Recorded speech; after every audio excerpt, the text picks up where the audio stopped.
भारत का सबसे बड़ा under water fish tunnel expo Mittal ground Mumbra में सभी लोगों के लिए आ चुका है। अब आपको ये फिश टनल देखने के लिए दुबई, सऊदी, अफ्रीका या फॉरेन में नहीं जाना पड़ेगा।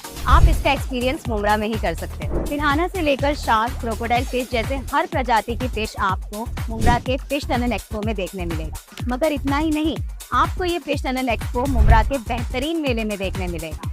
हाँ, अब तक का सबसे बेहतरीन मेला। सही सुना आपने, क्योंकि ये आम फन फेयर नहीं है। यहाँ पर आपको जबरदस्त under water fish tunnel expo, shopping, selfie point, special kid zone के साथ फूड कोर्ट, हाउ गली, amusement park, fun fair, 30 rupees में कोई भी घर का सामान एक ही छत के नीचे आप सभी लोगों के लिए उपलब्ध है। तो अपने परिवार और दोस्तों को लेकर कहीं बाहर क्यों जाना, जब मुमरा में है इतना बेहतरीन ठिकाना। एक बार जरूर विजिट करें Mumbra Mittal ground fun fair and under water fish tunnel expo, Mumbra Mittal ground Shankar.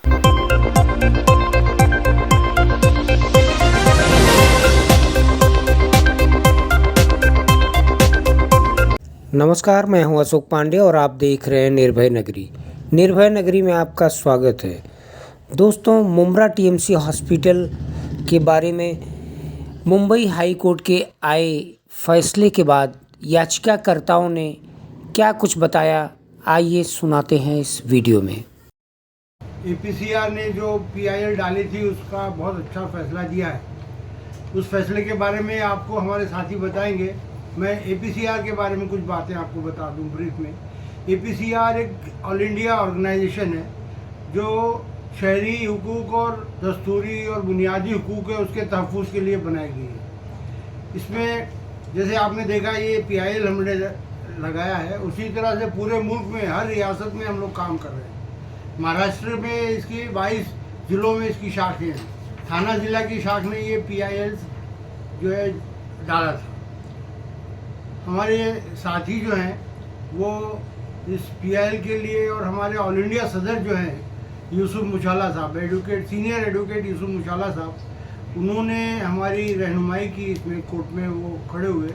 और अल्लाह का शुक्र है कि अप्रैल 2022 में हमने ये पीआईएल डाली थी और परसों जनवरी 2022 जनवरी 2022 19 जनवरी 2022 मतलब 2 साल में हमारा ये निकाल आ गया। अच्छा नतीजा है। तो उससे हम ये भी अंदाज़ा लगा सकते हैं कि बाद जो पब्लिक के हुकूक के बारे में जो केसेस होते हैं कोर्ट उसे जल्दी निपटा देती है। 2 साल में ही फैसला किया और ये यहाँ कौसा और मुमरा के आवाम के लिए बहुत अच्छा फैसला है, जिससे उनको बहुत अच्छी मेडिकल सहूलियात मिलेगी। आगे हमारे साथी बोलेंगे। इधर रख दो, यहीं पे माइक। चलो कंटिन्यू।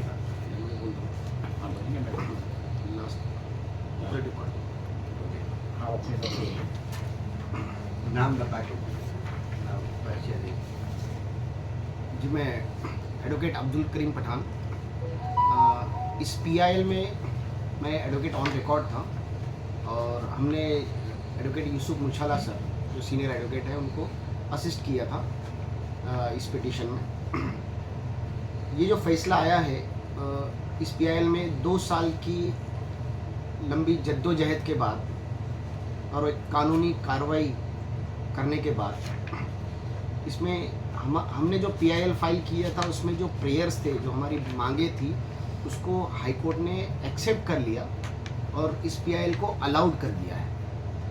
और अलाउड करने के बाद इसमें इन्होंने 3 डायरेक्शंस पास किए हैं। वो डायरेक्शंस में पहली डायरेक्शन ये है कि थाना म्यूनिसिपल कॉरपोरेशन ने जो एक रिजोल्यूशन पास किया था जिसका नंबर है 750 और 3 मार्च 2022 को, उस रिजोल्यूशन में जो भी टर्म्स और क्लॉजेस थे उसी रिजोल्यूशन के हिसाब से इस हॉस्पिटल को चलना चाहिए, उसमें कोई भी बदलाव नहीं होनी चाहिए। दूसरी बात, दूसरा डायरेक्शन दिया है कि इस हॉस्पिटल को जो पब्लिक प्राइवेट पार्टनरशिप इस मॉडल पे चलाया जा रहा था, तो इसको एक प्रॉफिट मेकिंग हॉस्पिटल ना रखते हुए, जो पहले था कि सिर्फ ऑरेंज और येलो राशन कार्ड होल्डर्स को ही फ्री मेडिकल सर्विसेज मिलेंगी, अब उस पॉइंट को हटाकर, उस जो क्लॉज को हटाकर हाई कोर्ट ने ये कहा है कि जिनके पास ऑरेंज और येलो राशन कार्ड नहीं भी होंगे, ऐसे गरीब लोग जो हैं उनको भी फ्री मेडिकल सर्विसेज इस हॉस्पिटल में मिलेंगी और उसका पूरा खर्च थाना म्यूनिसिपल कॉरपोरेशन उठाए। और तीसरी बात ये थी, गाइडलाइन उसमें डायरेक्शंस ये दिया है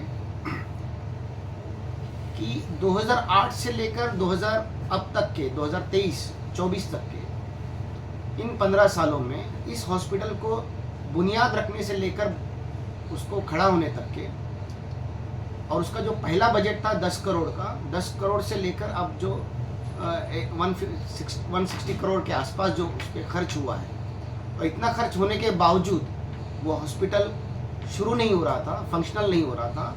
लेकिन ये PIL डालने के बाद थाना म्यूनिसिपल कॉरपोरेशन हरकत में आई और जब उन्हें लगा कि कोर्ट का हमें एक ऑर्डर आ सकता है, तब जाकर इन्होंने इस हॉस्पिटल पर और ध्यान देना स्टार्ट कर दिया।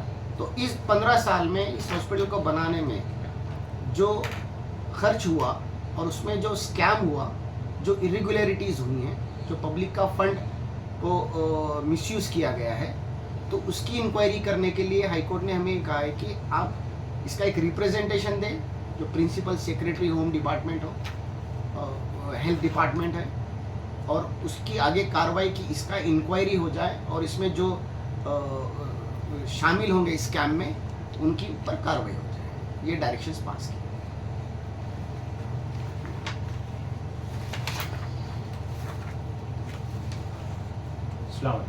मेरा नाम एडवोकेट अबूज़ैद जावेद इराकी है। मैं इस PIL में पिटिशनर नंबर 2 हूँ, जनहित याचिका क्रमांक 2 हूँ। ये आवाम के हित में 2 बुनियादी बात मैं बताना चाहूँगा। सबसे पहला कि ये अस्पताल तकरीबन 15 साल से प्रोलॉन्ग था, शुरुआत नहीं हुई थी, और हमारे शहर के कुछ सियासतदान हमारे शहर को आवाम को गुमराह कर रहे थे, ये कह करके हमने अस्पताल को शुरू कर दिया। हालांकि वो अस्पताल शुरू नहीं हुआ था। हमने उस चीज़ को कोर्ट में उठाया और कोर्ट के सामने वो मुद्दा रखा। कोर्ट ने कमिश्नर अपॉइंट किया था, कमिश्नर ने भी वही रिपोर्ट दिया कि अस्पताल शुरू नहीं हुआ, और वो सेम चीज़ जजमेंट में आ गया कि अस्पताल शुरू नहीं हुआ। तो कोर्ट ने कॉरपोरेशन को ये ऑर्डर किया है, ये डायरेक्ट किया है कि वो 90 दिन के अंदर अस्पताल को फुल फ्लेज ओपन कर दे, पूरी तरह से पूरी फैसिलिटी पूरी सुविधा के साथ ओपन कर दे, फंक्शनल कर दे। तो ये पहला एक आवाम के हित में है कि एक म्युनिसिपल हॉस्पिटल पूरी तरह से ओपन हो जाएगा। अब दूसरा जो है बात, जो सियासतदान एक बोल रहे थे कि ये अस्पताल पूरी तरह से कैशलेस है, ये भी आवाम को गुमराह करने के लिए कहा जा रहा था। ये पूरी तरह से कैशलेस नहीं था। ये कॉरपोरेशन ने अपनी हलफनामा दाखिल किया था। हलफनामा में कॉरपोरेशन ने कहा था कि यहाँ पर सिर्फ येलो और ऑरेंज राशन कार्ड होल्डर और अंत्योदया कार्ड होल्डर और अन्नपूर्णा कार्ड होल्डर, ये 4 कार्ड होल्डर को सिर्फ फ्री में मेडिकल सर्विस दी जाएगी। और बाकी का क्या, तो बाकी का वो लोग 79% जो कॉस्ट आएगा उसका कॉस्ट को वसूलेंगे। जब वसूलेंगे तो वो कैशलेस था ही नहीं, फ्री में था नहीं। तो हमने उस बातों को लेकर के कोर्ट के सामने रखा कि हमारी मुमरा की आवाम तकरीबन उससे वंचित हो जाएगी। तो कोर्ट ने उसके ऊपर एक फैसला सुनाया, और फैसला सुनाया एक उनके खुद के ठहराव के मुताबिक। उस ठहराव के अंदर एक बहुत ही इम्पोर्टेंट बात है, वो ठहराव PPP का बेस है, और उस ठहराव के अंदर जो भी प्राइवेट ऑपरेटर हॉस्पिटल को चलाएगा उसके ऊपर ये बंधनकारक है, उसके ऊपर ये मैंडेटरी है कि वो तमाम लोगों को सुविधा दे फ्री ऑफ कॉस्ट में, जिसके पास येलो और ऑरेंज राशन कार्ड नहीं है फिर भी। तो जो आवाम के हित में फैसला है वो ये है कि यहाँ पर अब जिसका भी ट्रीटमेंट होगा वो फ्री में होगा। तो ये जो सियासतदानों ने गुमराह किन बात की थी, ये दोनों बातों का खुलासा इस जजमेंट में भी हो चुका है। अब ये जो अस्पताल जब शुरू हो जाएगा, शुरू होने के बाद आवाम पूरी तरह से उसके अंदर अपनी सुविधा उठाए। अगर अस्पताल के अंदर उनको फैसिलिटीज नहीं दी जा रही है तो मैं अपील करूंगा वो आवाम से कि वो हमको आकर के अप्रोच करे पूरे डॉक्यूमेंट्स के साथ, तो हम उसको कोर्ट के अंदर वापस से रिप्रेजेंट करेंगे। क्या डेडलाइन दी है हॉस्पिटल को अभी? 90 दिन के अंदर उनको वर्क ऑर्डर निकलने के बाद उनको ओपन करना है। ये जजमेंट के अंदर तमाम बातें आ गई है, और उसमें कॉर्पोरेशन ने जो अपना हलफनामा दिया है तो उनके हलफनामा के मुताबिक 90 दिन उन्होंने टाइम मांगा है। अभी कॉर्पोरेशन ने जैसे अभी इधर खाली एक ही सहूलियत रखी है हॉस्पिटल में, तो आगे और कितनी सहूलियत कितने दिन में पूरी कंप्लीट मिलेगी? मैं इस बात को वजाहत करना चाहता हूँ। ये जैसे पॉलिटिशियन और कॉर्पोरेशन कह रहे थे कि हमने अस्पताल को ओपन करके कुछ सहूलियत शुरू कर दिया है, हमने उस चीज़ को कोर्ट के अंदर डिफेंड किया और बताया कि अस्पताल के अंदर कोई सहूलियत ओपन नहीं हुई है। जो एक पहले से मौजूद मुमरा मैटरनिटी सेंटर और MM वैली का UPSC सेंटर, वो दो मुख्तलिफ जगह पे मौजूद था, वो यहाँ पर लाके सिर्फ शिफ्ट किया गया है।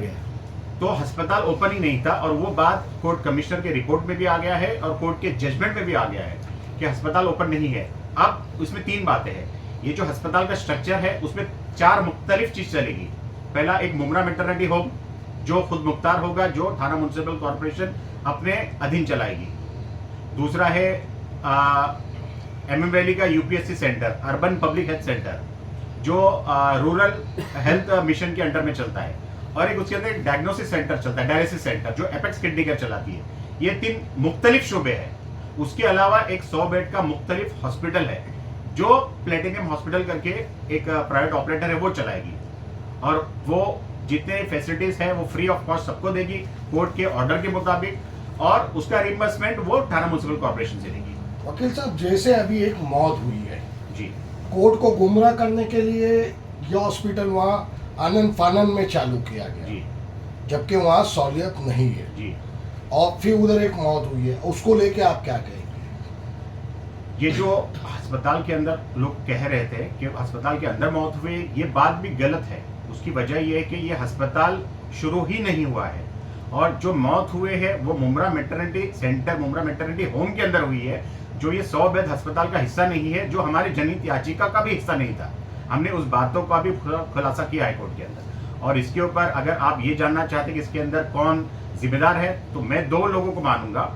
एक तो थाना म्युनिसिपल कॉर्पोरेशन के वो अफसरान जो लोगों को गुमराह किए, और एक वो सियासतदान जो लोगों को गुमराह किए कि हमने अस्पताल को शुरू कर दिया है और लोग ट्रीटमेंट अच्छा लेने के लिए उस अस्पताल का रुख करना शुरू किए। अभी जिस तरीके से आपने बताया कि 90 डेज में ये रेडी हो जाएगा, तो जिस तरीके से कलवा शिवाजी अस्पताल जो फुल फ्लैश में चल रहा है सर्जरी वगैरह के साथ, सेम उसी तरह से चलेगा ये। हमारा मौकूफ यही था कि ये जो 750 नंबर का रिजोल्यूशन है, जो PPP का बेस है, बुनियाद है, उसके अंदर एक जुमला लिखा है कि ये जो कौसा का MM वैली का हकीम अजमल खान अस्पताल है, वो कलवा का छत्रपति शिवाजी महाराज हॉस्पिटल का एक्सटेंशन सेंटर है, उसका विस्तारित केंद्र है। तो हमने यही कहा था कि अगर वो कलवा अस्पताल का विस्तारित केंद्र है, तो इस अस्पताल को भी उसी अस्पताल के मॉडल पे चलाया जाए। और हमारी बातों को कोर्ट ने अपने पूरे जजमेंट के अंदर लिया है। ये जजमेंट की कॉपी है और आप उसको चाहे तो देख सकते हैं।